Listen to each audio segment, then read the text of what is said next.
The structure of this novel is a narrator who at the beginning, or for most of the novel, is anonymous, telling us about a plague, an outbreak of the bubonic plague that takes place in the city of Oran. A lot of the aspects of life in plague that it describes are familiar to us, and we've discussed them over the past 3 weeks.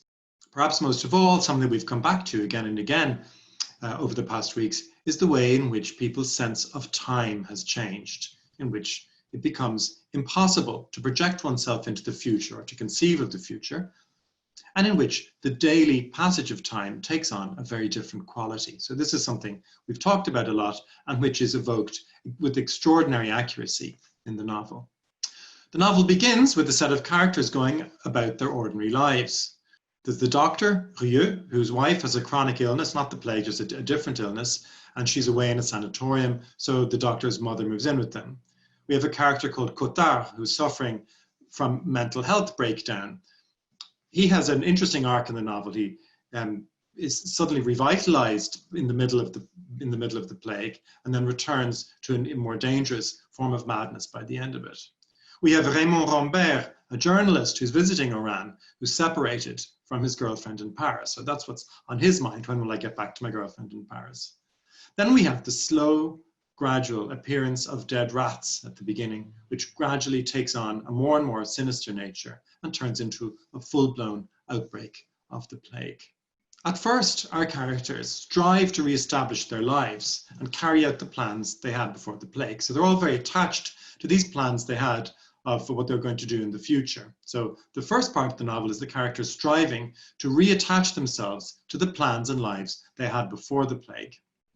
They start as beings thinking about the future, who think of themselves in terms of the future, where they will go, what they'll do, what their ambitions are, when they will next see their loved ones.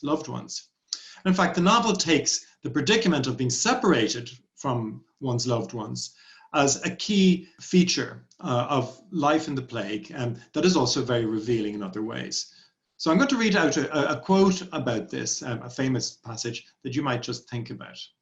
Mothers and children, lovers, husbands and wives, who had a few days previously taken it for granted that their parting would be a short one, who had kissed one another goodbye on the platform and exchanged a few trivial remarks, sure as they were of seeing one another again after a few days, or at most a few weeks, duped by our blind human faith in the near future, and little, if at all, diverted from their normal interests by this leave-taking, all these people found themselves, without the least warning, hopelessly cut off, prevented from seeing one another again, or even communicating with each other.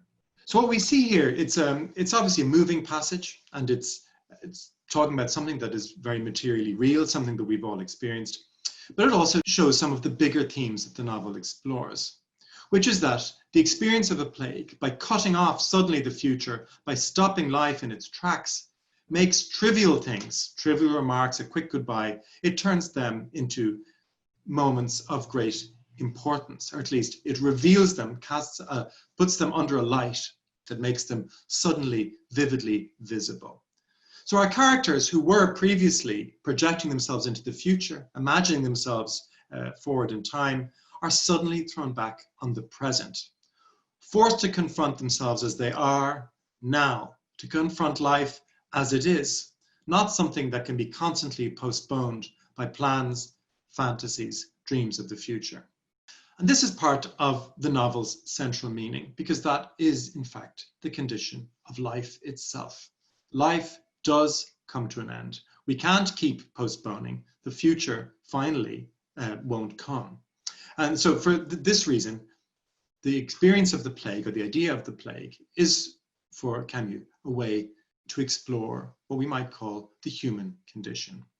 Perhaps the most telling character in this regard is Rambert, the journalist. He was only in Oran on a temporary visit.